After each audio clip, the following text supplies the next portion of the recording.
Welcome, everyone, to episode 87 of Underserved. Joining us today from the Lone Star State is Joe Forrester, SVP of Engineering and Product at Choosel. Let's get started. Welcome to this week's edition of Underserved, the podcast for the rest of the tech industry, where we focus on stories of tech industry leaders, their insights, and their lessons learned. And now, your host, Andrew Jelina. Joe, thank you very much for joining us today on Underserved. Thank you for having me, Andrew. Looking forward to speaking with you today. So when you were young in your teens, you were interested in audio video. How did that kind of get you interested in technology? Really just getting into understanding how all that worked. I was a big fan of pretty much wiring everything in the house up in the most complicated way I could. So I was pretty much the only one that really knew how to operate anything. Drove everybody nuts, but I learned a lot. From wiring things up to just getting you interested in how all that was put together and how it was brought to life. Did you read the manuals or just tear everything apart? I just tear it apart and start from there. Now, when you were in high school, you started kind of learning more the hardware side of the industry? Yeah. So back in high school, I was really getting into just the hardware side of it, spending a lot of time at the nascent of the internet coming out, getting into really, kind of building your own PC, buying things from parts versus going to Circuit City, purchasing hardware, things like that. It was really exciting being able to, find the performance of what you were looking to do and build something custom, really not knowing a lot about it at the time and kind of learning as you went along. Circuit City and Tweeter, rest in peace. Right. But you had some aspirations to be Maverick or maybe Iceman? Yeah, that was the first love of my life was to be a military pilot. I really wanted to be a Navy pilot, Marine aviator, something like that. The biggest thing, growing up in the 80s, watching Top Gun was, probably a big piece of that. What I didn't tell anybody back then is, I was red-green colorblind, which is an immediate disqualification for being a military and or a commercial pilot. I pretty much talked to everybody, talked to the Marines, talked to the Navy, the Air Force, the Army, even talked to the Coast Guard, Air National Guard, tried to, for lack of a better term, weasel my way into the program. Went through all the background tests, talked about everything I had to do. Never really told them I was red-green colorblind, but eventually it would come out in the test and in the conversations we had. One way I tried to really get myself into it was I tried to convince them that, if you gave me somebody who could sit behind me that could tell colors, they would really have a vested interest in making sure that, I was on the right path coming in. They didn't quite believe that with a $35 million jet, though. Looking back, I'm not sure I blame them. Yeah, I mean, I respect the approach, and, it's not unlike pair programming these days. Extreme piloting. Two heads are better than one. So what do you end up doing instead? I think you said you started a small company like doing LAN networks. Yeah, so when I got into college, it was really the beginning of really wired Ethernets in the dormitories. I went to Eastern Illinois University, and while I was there, probably halfway through my career there of education, they really started wiring up the new dorms for Ethernet. Moving from token ring into the Ethernet technology, and then moving it into the actual dorm rooms, moving away from dial-up modems. A friend of mine's mother worked in IT at a steel mill up in the Chicagoland area, and at that time they were upgrading all their equipment, so we were able to rent an 18-foot rider truck. We loaded up with all the excess equipment they were getting rid of for no cost, and we drove it down to the university. And we began selling those, basically the network cards, for about $40 a pop, and doing the install for about another $40. So we were about $80 in for about 10 minutes of work and really no inventory costs. And we wired up probably most of the Eastern Illinois dorm rooms at that point. It was an interesting time.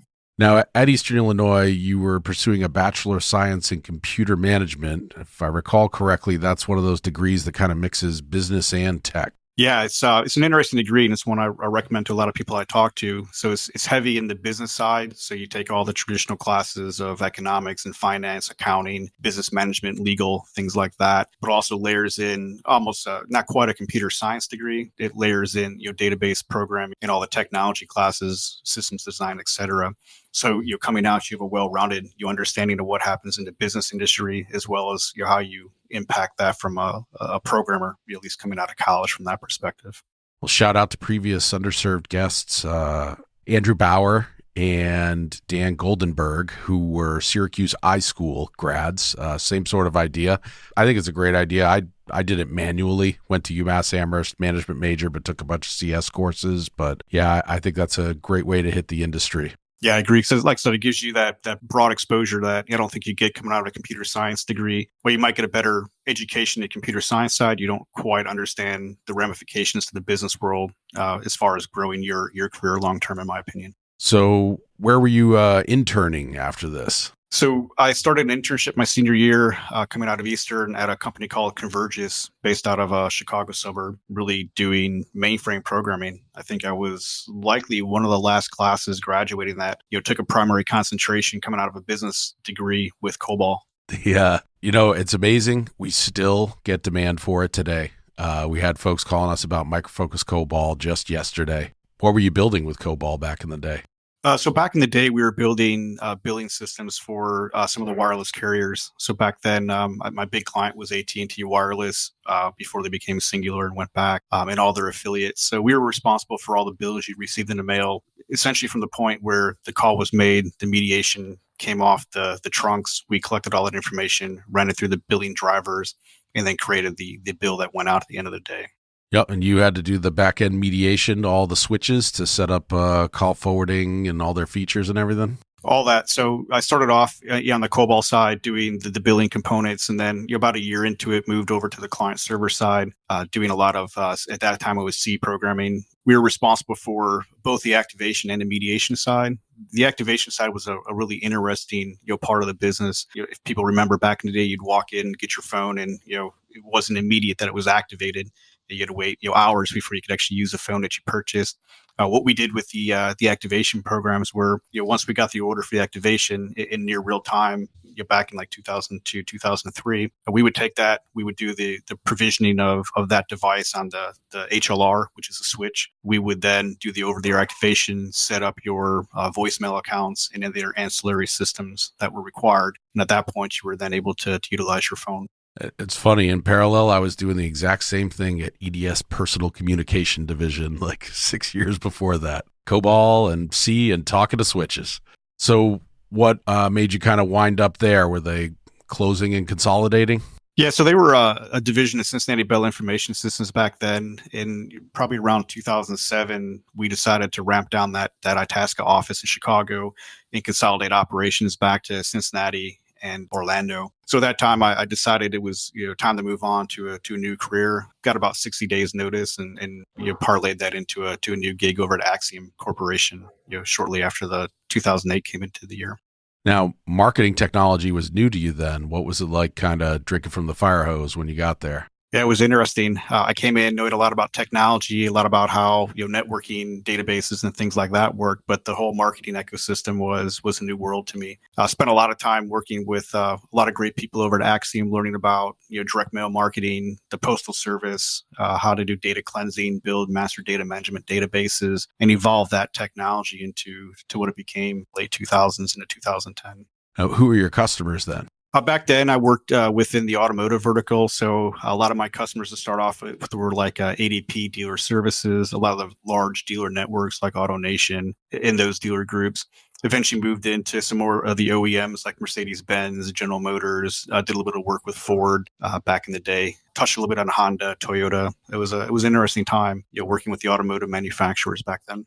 But there were some Achilles heels with the luxury brands? Yeah, the luxury brands were interesting. One thing I never would have thought of going into the marketing space was, how careful you have to be as you communicate thanks for your order or thanks for your purchase. What I learned with some of the luxury brands were you didn't just mail a thank you letter back to the household that bought the vehicle. You had to mail it and address it to the individual that bought it. And what I learned was in the luxury brands, that was rife because a lot of men were buying their mistresses cars that your wives didn't know about. So it would cause quite a bit of strife in the family if we didn't send that mailing out correctly to that individual. That is a unique problem from mail merge. You are listening to the Underserved podcast. Underserved is produced by Syrinx, the developer-founded, developer-run software consulting company. For more information, visit syrinx.com. That's SYRINX.com. So you moved from being a developer to a senior architect. What's that like? That was interesting. So you're moving from you're having day in and day out responsibilities of actually writing code and trying to move up one level to think about the systems holistically. I really enjoyed moving up there, getting to take just that complete look of how things manifested themselves, both from the data aspect, from user interactions, really layered in security, learning a lot around that point of view. It was great being able to build teams and really start getting my leadership skills put together as part of that move. Tough economic climate, though. Like, how was the auto industry changing at the time? It was an interesting time. I started working with General Motors up in Detroit. You're kind of at the bottom of the economy up there. It was interesting. We go to the Detroit offices. If you didn't leave the buildings by 5:00, you couldn't get back up into the buildings because so many people were just leaving the city at that point in time. We watched them shut down. I think the brands they shut down during that time were Oldsmobile, Pontiac. I think Saab was one of the brands as well, Saturn. So we watched them dissolve those brands and refocus, their efforts on GMC, Chevrolet, Buick, and Cadillac. And it was interesting being part of that because we got to watch them go from having the wide breadth of brands that they had in the marketplace, shut those down and become the company they really are today. It was great helping them do that and grow that with them. Now, part of that, you became a patent holder, helping them develop some technology, right? Yeah, it was interesting with General Motors and some of the automotive industry there. We developed what we called the Advanced Automotive Recall System. And this was around the time there was a rash of recalls that were going on in the marketplace, traditionally among some of the lower end vehicles that they had. That had some ignition recall issues with them. I'm sure folks remember that. What we did is we took the entire marketing ecosystem and kind of turned it on its end, where we used the power of the data we had within the databases, the information we could get from vehicle registration sites, and we applied advanced analytical targeting to that as well, where we built the segments of who was most likely to repair their vehicle, what were the barriers that wouldn't allow them to do that, supply chain optimization and things like that. Back in the day when we started this, a typical successful recall would have been about 70% of the vehicles had been repaired. If memory serves right, I believe for this specific recall around the ignition switches, we drove that to upwards of 90% in the marketplace. And really, from that perspective, we really helped people because that was a pretty significant recall event from a safety perspective. Yeah, that's not easy because the same person that originally bought the car might not own it anymore. It might be 2 or 3 owners down the road, right? 2 or 3 owners down the road, may not really be contactable from that perspective. So the big thing we did is, historically recalls were more vehicle centric. I've got a VIN. I need this VIN to be repaired. We turned that on its end and made it more of a consumer centric view, where if you own multiple vehicles, we sent you one recall notice. You could take care of it once. If we knew the Northeast region, had a supply chain problem of parts, we could slow down communications there and bring communications up faster in the South, where maybe more parts were available. The goal was to make it as seamless of an operation for the owner as possible while they could get their car repaired. And we even helped drive communication where if we knew a lot of people were working at a plant or they were in a computer lot, we could do remote dispatch of repairs to those locations as well. So we kind of touched everything from a marketing perspective, but we used it from a safety recall, and it really changed how automotive does that in today's world. Yeah, I mean, driving above 90% will definitely help make the roads safer as well. So you also had a project where you helped the airlines figure out how to try and get a bigger share of the wallet? Yeah, this was an interesting project too. I was more involved in the periphery here, but it really, from my perspective, kind of shows the power of data and what it can do, and maybe some of the privacy issues with it as well that we all deal with today. This would have been back in the probably the 2010 timeframe, but we had an airline client that was trying to determine what their share of wallet was in the industry. And the way we did that is, we knew that people who flew on this airline, we knew who was on a manifest. So for instance, if a flight left Chicago at 10 a.m. and landed in Seattle at 2 p.m., we would know who was on that. We would also know through other partner data that a cell phone went off the network at 10 a.m. in the morning and came back on at 2 p.m. And we were able to match that data up to a manifest and say, well, did this individual fly on this airline, or do they fly on a different airline? Because we knew you couldn't drive in 4 hours to Seattle. What we did with that information then is, if they weren't a loyal member of that airline, we could then do a retargeting or do a conquest campaign to try to move them over from the competitive airline onto this airline to increase their sales. It was a pretty effective program back in the day. I hadn't heard that before, conquest campaign. So that's kind of to get market share from your competitors? Right. So if you're a GM customer and Toyota's trying to conquest you, they're looking to basically steal you away and sell you a vehicle, change your brand loyalty. Now, while you were at Axiom, was there any folks that were particularly helpful, like mentors or other folks that helped guide you there? Yeah, I had a lot of great people I worked with there. One of the individuals that very quickly took me under her wings was Angela Johnson, who was my leader there for 7+ years. Really learned a lot of the marketing business. Really learned how to be a leader from her. It was a tremendous working opportunity. While you were working for Axiom, you moved from Chicago to Houston? Yes, that was at the tail end. So I completed my tenure at Axiom and moved over to a company called.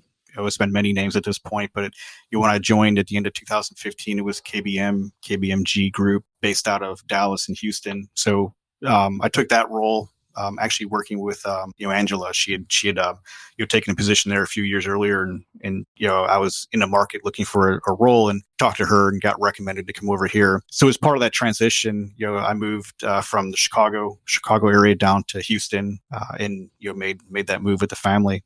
It's been a great move. Love living in Texas, working down here.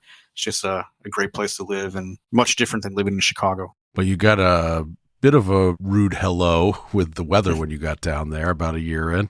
Yeah, we were here. I think we moved down here in 2016, and folks probably remember Hurricane Harvey. In I guess it was August of 2017. I've never seen it rain so much in my entire life in 4 days. I think when that hurricane, or at that point it was a tropical storm, came through, we received about 55 inches of rain. It was our welcome to Texas. Our first full year being here, where our house flooded as part of that, and you had to go through that experience. It was an interesting time. It was during that time we probably met more people in the Houston area than we'd met in the year beforehand, and we're still friends with a lot of those folks today. It was interesting to see how just the community pulled together and came together for everybody. You said 55 inches of water over 3 days? 55 inches of rain, like 3.5 days.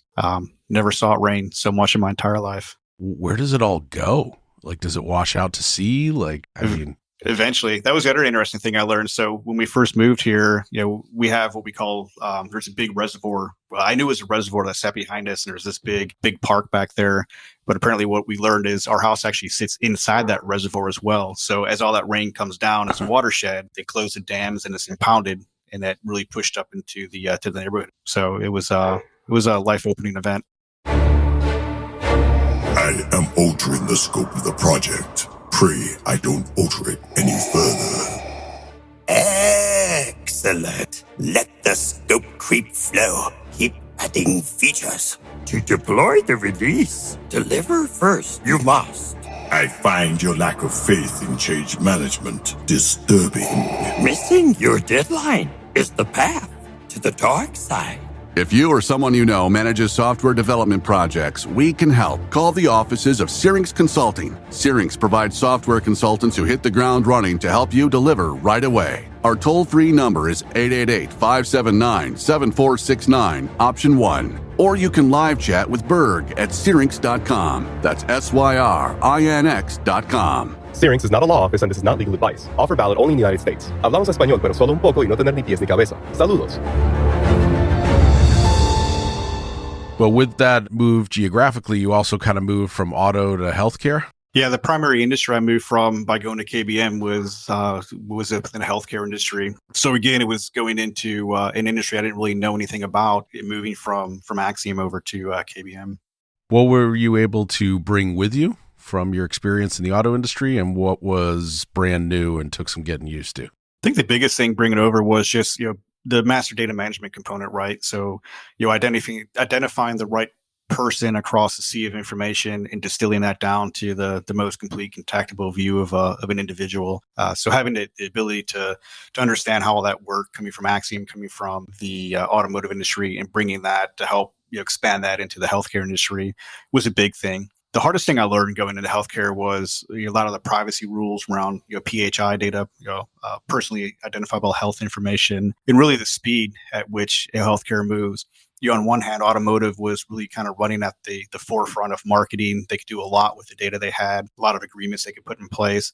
Healthcare being highly regulated, they were very adverse to moving fast and getting into new technology. So it was difficult trying to slow down but pull them ahead at the same time. That was a kind of a yin and yang pull there. Are the budgets similar? I would imagine that the automotive industry spends more on marketing, but maybe I'm wrong. The automotive probably spends more overall in marketing, but when you start talking about Medicare and Medicaid and things like that, there's a tremendous amount of money spent by the healthcare companies in the Medicare space, every year for open enrollment, primarily because once you sign up for Medicare, you're with that company for life. So they want to make sure that they get you in because once they have you, you're part of their bottom line now going forward. Is there no switching? Like you're locked in?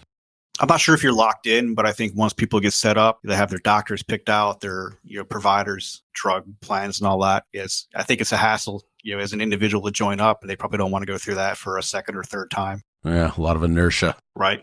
Now, around 2020, at Wonderman gets bought by Choreograph. Yeah, it wasn't really bought. So it's interesting. So these companies were all owned by WP. So it's a holding company in the marketing space. I think they have, roughly 350-ish companies that sit in the umbrella. So KBM was owned by, Wonderman, which became Wonderman Thompson. And in about 2020, they did a little bit of a shakeup where they moved part of the Wonderman Thompson data company, which I was part of. We consolidated that over with Group M Tech and became a company called Choreograph, which then sat under the Group M name. That happened early 2020. And what happens in March of 2020 when everyone realizes they're not going into the office for quite some time? Yeah, we quickly become go from a global-based company to a federated workforce with everybody sitting in their house working on their own. Almost overnight, as everybody knows, it's quite interesting for this global company with. I think at that time, well, I'm not sure. Choreograph had about 350 employees, and overnight we all went remote and really picked up that lifestyle. Working from there. What kind of projects are you doing now that you're a Choreograph at this time? Really the same thing. So the premise behind Choreograph was taking both sides of the data. So taking the Group M aspect had the online components. Wonderman Thompson data had the offline components and bringing that together. So day in and day out, a lot didn't change, but we went more from a technology revamp perspective. I really made big pushes into cloud. So at that time, the Wonderman Thompson side, we had we owned our own data centers. We built our quote unquote our own virtual cloud within those data centers. And over 2019 into 2020, when that acquisition happened or that consolidation happened, began pushing heavy into the cloud technology and really architecting what that would look like for the future of that organization. Now, is that where you met fellow Underserved guest Bob Hammond? That was. So Bob and I, joined forces. He was the CTO of Choreograph when it was formed up. And at that point, I was, taken under his wing and his leadership within the organization. I pretty much kept ownership or leadership over, under Bob, but for the legacy Wonderman Thompson side of the house, the data side, so our legacy healthcare clients and our data assets sat there. And then he brought in his digital expertise and the teams that he brought from the Group M Tech and formed the new organization. Now, he had kind of gone from like smaller companies now becoming part of a bigger company. You were kind of heading the other direction. You'd only worked for big companies, and now we're getting some of that startup feel. Yeah. So as I moved over to Choosel, this is the first, small startup company I've worked for. I think we're just north of 60 employees there. My entire career working at Convergys, Axiom, Wonderman Thompson Data, WPP, et cetera. I'd always worked for companies that had, 8,000, 20,000, case of WPP, 100,000+ employees. So it's interesting moving from a company that has, that much mass of employees working for them down to, 60 individuals with an engineering team of, about 16 individuals. What I've noticed is we're able to move a lot faster and get more things done because there's less inertia to overcome to be making change within the organization. Now, what does Choosel do? So Choosel, we sit in we're in the programmatic side of the house. So we work with our clients for buying media and ad space, whether it's on native websites, it's CTV, digital out-of-home experiences, things like that. We help our clients take their marketing needs and translate that down to the digital space in order to procure their marketing budgets. Is the end buy like all kind of like real-time auction based, or is it how are you acquiring it? It is. So we have partners we work with that are the DSPs. So we take our clients who generally aren't large enough to have seats on the DSPs, and we take our seats and we allow them to purchase, on those platforms in locations they normally wouldn't have access to.